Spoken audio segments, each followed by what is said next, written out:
Digital arrest की घटनाओं को लेकर के सपा प्रमुख अखिलेश यादव द्वारा यूपी सरकार के खिलाफ उठाए गए सवाल, जिसमें उन्होंने कहा था कि पहले पुलिस वर्दी पहनकर अब थाना दिखाकर लोगों को धमकाकर पैसा वसूली कर रही है के सवाल पर बीजेपी के परिवहन मंत्री दयाशंकर सिंह ने जवाब में अखिलेश यादव को आड़े हाथों लेते हुए कहा कि अखिलेश जी की सरकार में पुलिस उपाधीक्षक को घसीटा जाता था, आज पुलिस जो है लोगों को कलेजा निकाल ले रही है। यही अंतर है और यह अंतर को समझ नहीं पा रहे हैं, इसलिए कह रहे हैं कि उनकी सरकार में अराजकता थी और योगी जी की सरकार में कानून का राज है। अपराधी या तो प्रदेश छोड़कर भाग गए हैं या जेल में हैं और उनके समय में अपराधी जेल से आकर डीजीपी से मिलते थे, यही अंतर है। बस आप समझ लीजिए कि संभल की घटनाओं को लेकर के श्री मंत्री ने कहा कि विपक्ष के लोग इस घटना में शामिल हैं, उनके भी नाम आ रहे हैं, इसलिए इसमें वो मुलाजिम है।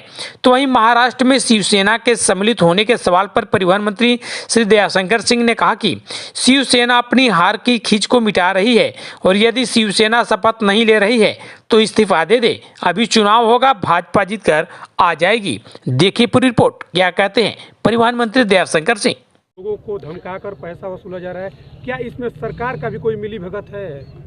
देखिए, अखिलेश जी की सरकार में पुलिस उपाधीक्षक को घसीटा जाता था, आज जो है पुलिस जो है लोगों को कलेजा निकाल ले रही है। यही अंतर है और उस अंतर को समझ नहीं पा रहे हैं। तो क्या कहेंगे? इससे ये कह रहे हैं कि उनके सरकार में अराजकता थी और योगी जी की सरकार में कानून का राज है और अपराधी आज जो है या तो प्रदेश छोड़ के भाग गए हैं जेल में हैं। उनके समय में अपराधी जेल से आकर के डीजीपी से मिलते थे, यही अंतर है, बस आप समझ लीजिए। तो डिजिटल अरेस्ट जो है लगातार इसमें जो सवाल खड़ा कर रहे हैं, तो क्या इसमें वो लगातार हार रहे हैं, इसके लिए ऐसे बयान दे रहे हैं, 14 से ही लगातार हार रहे हैं। जिस तरह से की जो घटना है, इससे आप क्या कहेंगे? जिस तरीके से लगातार सरकार कर रही है कि जो चुनाव से मुद्दा भटकाने के लिए इस तरीके से बीजेपी ने षड्यंत्र रचकर घटना कराई है, बीजेपी के ऊपर विपक्ष सवाल खड़ा कर रहा है, क्योंकि विपक्ष के लोग इस घटना में शामिल हैं, उनके नाम आ रहे हैं, वो इसके मुलजिम हैं, इसलिए वैसा बोल रहे हैं। तो जिस तरह से